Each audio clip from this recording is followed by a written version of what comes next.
It's the Auburn Game Day recap presented by Alabama Power. They've hit the lights here in Jordan-Hare Stadium. Another win for Alabama, their second in a row. For Auburn, though, Kevin, this game was a lot closer than most people expected. A lot of people were not giving Auburn a chance in this game.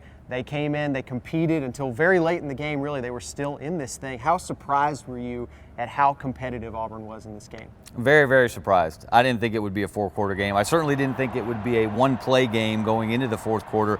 And as we know, and as we saw, as Jason Smith demonstrated, strange things can happen on one play. That nice little juggling act, the Prayer and Jordan-Hare 2.0. So for them to be within striking distance going into the fourth quarter was a small victory for Auburn. But Auburn should be beyond small victories at this point in Gus Malzahn's third year. They finished 6-6. They're 2-6 in the league. For all of the consolation of not getting blown out by Alabama, that's really what this was. It was consolation of not getting blown out by Alabama, and Auburn should be better than that. At the same time, Kevin, this season hasn't really felt like that 2012, 2008 kind of season for Auburn. There have been so many close losses, so many missed opportunities, and this game was kind of a microcosm of the whole season from that respect.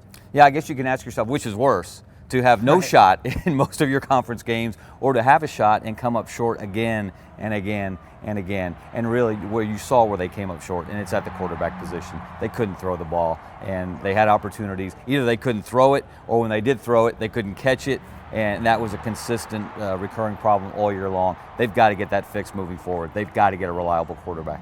Plenty of things I'm sure will be addressed and need to get fixed in the offseason for Auburn in terms of changes, whether that's the coaching staff, whether it's the other things internally, the way they call plays, anything like that. Do you see anything happening in the near future of this offseason for Auburn that could change this program? Well, first of all, Gus Malzahn has to take a hard look at everything about this program, how he does everything, strength and conditioning, off-season program, all of that stuff, the offensive game plan, his approach there. I think he really needs to take a hard look because they're going in the wrong direction.